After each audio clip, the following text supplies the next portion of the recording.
আমি এখন দাঁড়িয়ে আছি বিটি রোডের উপরে। বিটি রোড এটা রথতলার কাছে, মানে যেখানে বেলঘড়িয়া ক্রসিং হয়। আর এটা হচ্ছে সূর্য কার সার্ভিসিং সেন্টার, আর এটা পিউসিও হয় এখানে। এখন যেই বিষয়টার জন্য ভিডিওটা করা সেটা হলো আমার বাইকের পলিউশন আন্ডার কন্ট্রোল যে সার্টিফিকেট হয় সেটা এক্সপায়ার হয়ে গেছিলো গতকাল। তার জন্য আমি আশেপাশে কোথাও পাইনি বলে এখানে আসলাম এই সার্টিফিকেট করাতে। নর্মালি এটা 80 টাকা লাগে, সব জায়গাতেই 80 টাকা লাগে। আমি শুধু ওয়েস্ট বেঙ্গলে করেছি এরকম নয়, আমি আরও অরুণাচল প্রদেশ, উত্তরপ্রদেশ অনেক জায়গায় ঘুরতে গেছি, গাড়ি নিয়ে গেছি, সেখানেও করেছি। তো এটা গভর্নমেন্ট নির্ধারিত রেট 80 টাকা। কিন্তু একটা জিনিস আমি দেখাচ্ছি যেটা অবাক করার মতো বিষয়, সেটা হলো এই যে এই সার্টিফিকেটটা আমাকে দেওয়া হয়েছে, এখানেও 80 টাকা লেখা আছে, কিন্তু তার উপরে নিজের মতো করে জিএসটি 18% বসানো আছে। এটা করা অজানা নয় যে পিওসিতে কোনোদিনও জিএসটি লাগে না, কারণ পিওসির উপরে জিএসটি এক্সেম্পটেড।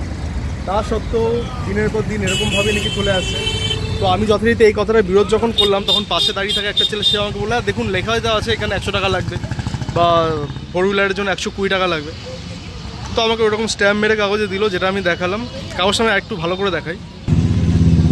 এই যে এটা সেন্টারটার নাম সূর্য প্রপাইটার সূর্য কার সার্ভিসিং সেন্টার। আর এই যে যেটার কথা বলছিলাম, 80 টাকা লেখা আছে, এর উপরে একটা নতুন করে স্ট্যাম্প বানিয়ে সেখানে টোটাল অ্যামাউন্ট জিএসটি 18% করে ওরা 100 টাকা নিচ্ছে। তো যাই হোক, এই বিষয়গুলো গভর্নমেন্টের একটু লক্ষ্য রাখা উচিত, কারণ এই বিষয়গুলোতে আমি কথা বলতে গেছি তো আমাকে উল্টো শুনিয়ে দিল যে আপনি জানেন না কিছু। আমি ঝামেলা করতে এনি। ব্যাপারটা হচ্ছে বিষয়টা 20 টাকার নয়, বিষয়টা ডেইলি যদি 100টা গাড়ি আছে, 100টা গাড়ির জন্য 20 টাকা করে, সেটা 2000 টাকা হয়ে যায়। আর এটা পুরোটা তো ওয়ান কাইন্ড অফ করাপশন। আমি এখানে যতবার এসেছি, শুধু এই সার্ভিসিংয়ের জন্য এমন নয়, আমি যে কোনো কাজের জন্য গেছি, যে কোনো দোকানে গেছি, আমি সেখানে সেম কাইন্ড অফ সমস্যার সম্মুখীন হয়েছি। আগের দিন ওষুধের দোকানে গেছি, সেখানে এমআরপি থেকে বেশি নিচে বলছে, এখানে রুলস আমাদের কিছু করার নেই, আমরা বেশি দিয়ে কিনি। তার আগে একটা হার্ডওয়্যার দোকানে গেছি, সেখানে এমআরপি থেকে বেশি নিচ্ছে, তার সাথে টিপস তো আছে।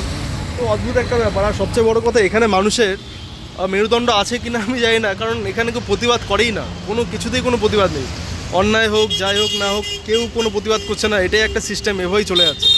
তো যাই হোক, শর্ট ভিডিওটা করে এটুকু জানানোর ছিল যে এই বিষয়টা যদি এখানকার কেউ দেখে থাকে, লোকাল কেউ দেখে থাকে, তারা অন্তত এই বিষয়টার একটা সমাধান করার চেষ্টা করুন।